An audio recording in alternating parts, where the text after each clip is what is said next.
Hi అండి, welcome to my channel మా ఇంటి అభిరుచులు.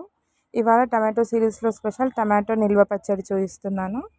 నేను చెప్పిన రేషియోలో చేసుకొని చూడండి, 6 నెలల వరకు బాగా ఉంటుందండి. పచ్చడి నిల్వ ఉంటుంది. అలాగే టేస్ట్ కూడా చాలా ఇది చేయడం కూడా చాలా క్విక్గా అయిపోతుందండి. రెసిపీ కూడా చాలా బాగుంటుంది. ఒక ½ అన్ అవర్ అలా కేటాయిస్తే మనకి 6 మంత్స్ వరకు తినొచ్చండి. ఇప్పుడు టమాటోస్ కూడా రేట్ చాలా తక్కువగా ఉన్నాయి. ఈ టైంలో చేసుకుంటే మనకు 6 మంత్స్ వరకు ఇంకే లోటు ఉండదండి పచ్చడికి. నేను చేసుకోవడానికి ఫస్ట్ టమాటోస్ని ఇలా హాఫ్గా కట్ చేసుకున్నాను. అలాగే చింతపండులో ఉన్న నార ఉంటుంది కదా, అది మొత్తం తీసేసి వేడి పెట్టుకోవాలి, గింజలు ఏమీ లేకుండా.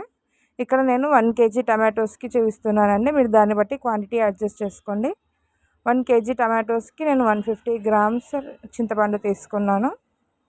ఇప్పుడు కడాయి తీసుకొని దాంట్లో నేనైతే ఆయిల్ ఏమి యాడ్ చేయలేదండి. మీరు కావాలి అంటే ఆయిల్ అయినా యాడ్ చేసుకోవచ్చు. మనం కట్ చేసిన టమాటోస్ వేసుకొని ఇలా సాఫ్ట్గా అయ్యే వరకు మగ్గించాలి. దాంట్లో ఇప్పుడు మనం తొక్కదంతా తీసి పెట్టుకున్న చింతపండు ఉంది కదా, అది వేసుకోవాలి. వేసుకొని అంత ఒకసారి బాగా కలుపుకొని మళ్ళీ లిడ్ క్లోజ్ చేసి చింతపండు కూడా సాఫ్ట్గా అయ్యే వరకు కుక్ చేసుకోవాలండి. వాటర్ అదంతా ఏమి యాడ్ చేయొద్దండి, మనకి నిల్వ పచ్చడి కాబట్టి. ఇది మా చెట్టు టమాటోస్ కాబట్టి కొంచెం వాటర్ ఎక్కువగానే వస్తుంది. మనకి నీరంతా ఎగిరిపోయి ఇలా దగ్గరికి అయ్యే వరకు మరిగించుకోవాలండి పచ్చడిని. చూస్తున్నారు కదా, ఇదైతే ఆవపిండి అండి. ఆవాలు జస్ట్ గ్రైండర్లో వేసుకొని పట్టించిన పిండి అండి అది. ఇదైతేనేమో జీలకర్ర మెంతుల పొడి అండి. జీలకర్ర 1 గ్లాస్ తీసుకోవాలి, దానికి మెంతులు ఒక ½ గ్లాస్ తీసుకోవాలండి రేషియో. సన్నని మంట పైన బాగా దూరగా వేయించి చల్లారిన తర్వాత చేసుకోవాలండి పొడి. ఈ 2 పొడులు ఉంటే చాలు మనకి పచ్చడికి, ఇంకేమి ఎక్స్ట్రా పట్టదు.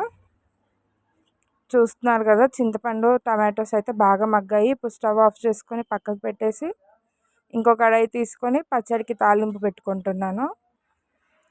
నేను ఒక 6-7 గంటల వరకు ఆయిల్ వేసుకుంటున్నానండి. అంటే రేషియోలో కావాలి అంటే మనకి 1/4 లీటర్ అండి ఆయిల్. నేను తక్కువనే వాడుతున్నానండి పచ్చడికి కూడా. మీరు కావాలి అని అంటే ఎక్కువ వేసుకోండి, ఇంకెక్కువ రోజులు నిల్వ ఉంటుంది.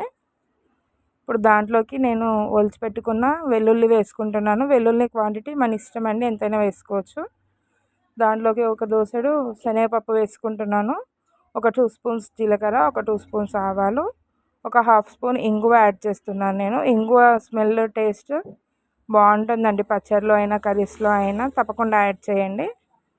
దాంట్లోకి ఇప్పుడు ఒక 4-5 ఎండుమిర్చి తుంచి వేసుకుంటున్నాను. అలాగే ఒక 5 స్పూన్స్ వరకు అల్లం వెల్లుల్లి పేస్ట్ వేసుకుంటున్నానండి.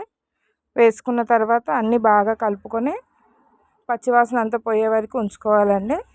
ఇలా ఫ్రై కావాలి అల్లం వెల్లుల్లి పేస్ట్ అయితే. ఆ తర్వాత తాలింపును సైడ్లో పెట్టేసి ఇప్పుడు మనము ఫ్రై చేసుకున్న టమాటోస్ ఉన్నాయి కదా, ఉడకబెట్టుకున్న టమాటో పేస్ట్ని మిక్సీలో వేసుకుంటున్నాను. వేసుకొని బాగా మెత్తగా చేసుకోవాలండి పేస్ట్ లాగా. వాటర్ అసలు ఏమీ యాడ్ చేయొద్దు, జస్ట్ ఒక 2-3 పల్సెస్ ఇస్తే పేస్ట్ అయిపోతుంది అది. ఇప్పుడు మళ్ళీ దాంట్లోనే వేసుకుంటున్నానండి పేస్ట్. చూస్తున్నారు కదా, ఇలా ఉంటుంది మనము మిక్సీలో వేసుకున్నాక. దాంట్లోకి నేను 2 స్పూన్స్ పసుపు యాడ్ చేస్తున్నాను. అట్లాగే 1 గ్లాస్ ఆవపొడి, 1/4 గ్లాస్ జీలకర్ర మెంతాల పొడి యాడ్ చేస్తున్నాను. కారం అండి, 1½ గ్లాస్ కారము. ఉప్పు అయితే మనకి 1 గ్లాస్కి కొంచెం తక్కువ ఉప్పు యాడ్ చేస్తున్నానండి టీ గ్లాస్తో. మీకు రేషియోస్లో కావాలి అని అంటే 150 grams ఆఫ్ కారంకి ఒక 100 grams సాల్ట్ యాడ్ చేసుకోవాలి. ఇప్పుడు ఇదంతా బాగా కలుపుకోవాలి, మొత్తం కలిసేలాగా కలుపుకోవాలండి. మళ్ళీ ఎక్కడ కొద్దిగా పొడి ఉన్నా కానీ చేదు కలుగుతుంది. జీలకర్ర మెంతం పొడి ఆవపొడి వేసాం కదా, అందుకని మంచిగా కలుపుకున్న తర్వాత దాంట్లోకి గోరువెచ్చగా అయిన తర్వాతనే వేయాలండి తాలింపు. చల్లారాలి. ఇప్పుడు మనం పెట్టుకున్న తాలింపు అంతా వేసుకొని కలుపుకుంటే మన పచ్చడి అయితే రెడీ అండి. ఈ మెజర్మెంట్స్తో ఇలా చేయండి, 6 months వరకు నిల్వ ఉంటుంది. అలాగే టేస్ట్ కూడా చాలా బాగుంటుంది. వేడివేడి అన్నంలో తింటే చాలా బాగుంటుందండి, కొద్దిగా నెయ్యి వేసుకొని. మీరు కూడా పక్కా ట్రై చేయండి. మీకు నా వీడియోస్ కనుక నచ్చితే లైక్ చేయండి, షేర్ చేయండి, సబ్స్క్రైబ్ చేయండి.